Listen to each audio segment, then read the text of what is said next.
안녕하세요, 황금돼지입니다. 주택담보대출 막아놨지 신용대출도 쪼이지 이게 전부 막아놓은 상태에서 집값은 오르니까 다들 주식이나 상가, 돈 있는 분들은 꼬마 빌딩 이런 곳에 다 돈이 가는 거거든요. 근데 아직 서울에서 80% 대출 받아서 집을 구하는 방법이 있습니다. 집을 지으시면 됩니다. 신축?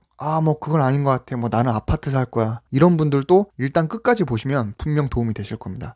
여러분도 잘 아시겠지만 일개 서민이 국가에 맞서서 이로울 게 없어요. 비가 올 때는 우산을 쓰셔야 됩니다. 투자를 할 때 국가에서 하지 말라는 부분은 적당히 피하면서 다른 투자처를 찾으시면 되는 거예요. 근데 집을 짓는 신축은 낡은 집을 새로운 집으로 탈바꿈 시켜주고 주거 환경도 개선시켜주고 더 좋은 집을 제공하는 거라서 국가에서 규제할 이유가 없어요. 오히려 국가에서 할 일을 대신 해주는 개념이라서 더 지원을 잘해주는 겁니다. 그래서 규제 무풍지역이라고 보시면 되고요. 요즘 국가에서 집주인은 막 때려잡잖아요. 근데 주거 취약층인 1인 가구, 청년들을 위한 전세자금 대출은 지원을 아주 잘해주고 있기 때문에 어차피 집을 지어서 1인 가구에 임대를 놓으면 세입자분들이 전세자금 대출을 수월하게 받아서 들어오고 어차피 그 보증금은 집주인 통장에 들어오기 때문에 집을 지어서 임대를 놓는 행위는 국가에서 팍팍 지원하는 부분만 골라서 투자하는 행위라고 보시면 됩니다. 신축을 해서 세팅하는 옵션이 세 가지가 있는데요. 첫 번째는 서울에 집을 짓고 내가 그 집에서 실거주하는 케이스예요.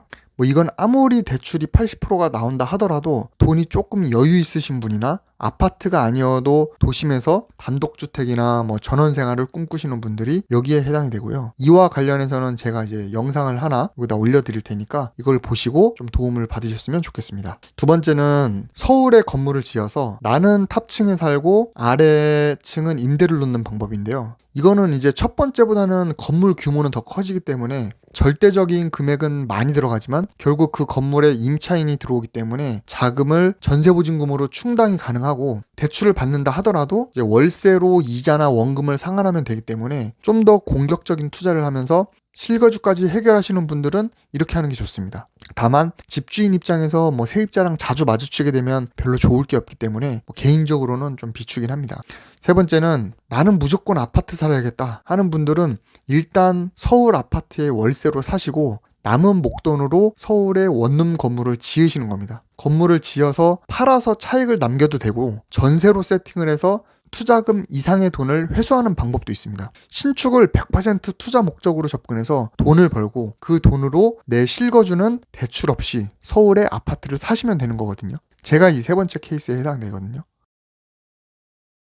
지금 규제 지역의 부동산 중에서도 주택시장에 대출 규제가 있는 거거든요. 규제가 있다고 현금 들고 저축만 하면서 가만히 계시면 벼락거지 되는 건 다들 알고 계시잖아요. 그럼 규제를 피해서 뭐라도 하셔야 됩니다. 그나마 예전에는 대출 없이 전세 끼고 갭 투자로 미리 사놓고 돈 모아서 나중에 들어갈 수라도 있었는데 지금은 전세가 대비 매입가인 갭도 많이 벌어졌고 임대차 3법이니 세금이니 해서 이마저도 어려워졌거든요. 그래서 요즘 주택 투자가 어려워지니까 상가나 꼬마 빌딩 이런 거 찾는 사람들이 많아지는 거거든요. 근데 상가 투자는 필수제가 아닌 선택제라서 초보들이 하기에는 다소 어려울 수 있어요. 상가나 주식은 내가 안 하면 그만인데 주택은 누구나 어딘가에는 살아야 하기 때문에 내가 집주인이든 세입자가 됐든 둘 중에 하나는 무조건 선택을 해야 하는 잔인한 시장이거든요. 그래서 주택은 기본적으로 의식주 때문에라도 수요가 받쳐주기 때문에 초보가 그래도 할만하다는 거죠. 아니면 주택 중에서도 비규제 지역인 지방 소도시나 아니면 세금 규제가 덜한 공시지가 1억 미만 주택은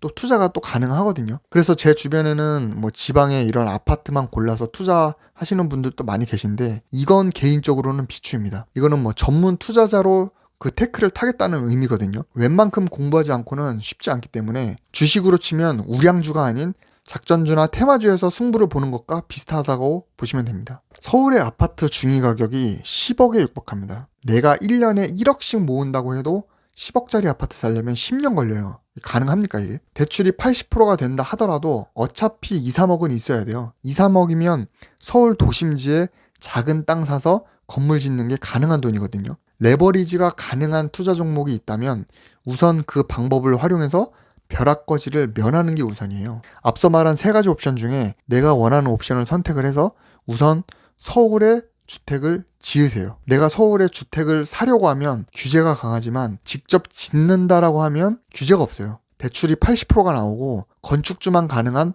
건설임대 사업자 등록을 하면 세금 혜택도 있어서 뭐 안 할 이유가 없는 거거든요. 말씀드린 것처럼 주택시장을 벗어나 상가테크를 타시고자 한다면 뭐 공부해서 상가 투자하는 것도 좋습니다. 다만 나는 실거주가 필요하다 또는 수요가 튼튼한 주택시장에 투자하고 싶다 라고 하면 저는 개인적으로 인서울에 투자하라고 말씀드려요. 제가 직장 다닐 때 일산에서 광화문까지 출퇴근을 한 적이 있는데 그때 경의선 급행 타고 출퇴근하는데 왕복 3시간이 조금 안 걸렸거든요. 진짜 너무 힘들어가지고 막 인생의 행복도가 팍팍 내려가는 게 막 느껴지더라고요. 막 그렇게 2년 넘게 출퇴근하다가 서울로 이사를 오게 됐는데 집 앞에서 버스 한 번 타면 직장까지 한 번에 가고 한 3, 40분 정도 걸렸던 것 같아요. 서울에서 3, 40분이면 엄청 가까운 편이거든요. 그것도 환승 없이 시내버스 타고 한 번에 가니까 진짜 너무 행복하더라고요, 진짜. 막 일도 잘 되고 막 퇴근하고 집에서 애들이랑 저녁도 같이 먹을 수 있고. 근데 저만 그런 게 아니고 누구나 직장 근처에 살고 싶은 건 마찬가지일 거예요. 서울에 직장이 많다 보니까 직장 근처인 서울에서는 주택 수요가 항상 많을 수밖에 없어요. 어쨌든 길게 보고 우량주에 투자할 거라면 가급적 인서울, 좀 더 욕심내면 역세권에 투자하세요.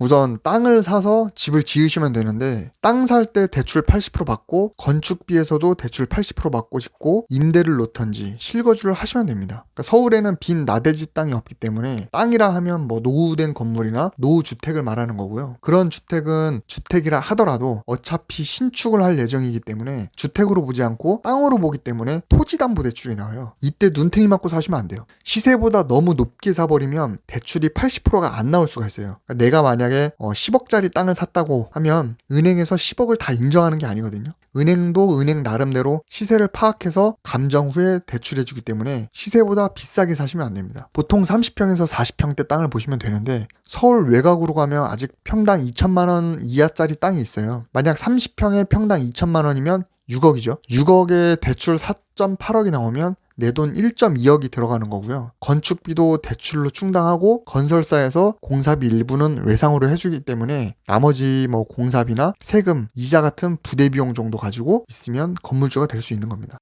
물론 아파트나 주식이 비교적 안전하고 대세이긴 한데 조금 어렵더라도 남들이 잘 하지 않는 곳에서 투자를 해야 경쟁을 피하면서 꾸준히 돈을 벌 수 있거든요. 새로운 분야에 관심을 가지시고 필요하면 관련 서적이나 강의를 들으면서 새로운 길을 찾는 거는 뭐 투자나 사업이나 뭐든지 마찬가지라고 생각합니다. 여러분 한번 신축에 대해서 잘 고민해 보시길 바라고 오늘 영상은 여기까지 하겠습니다.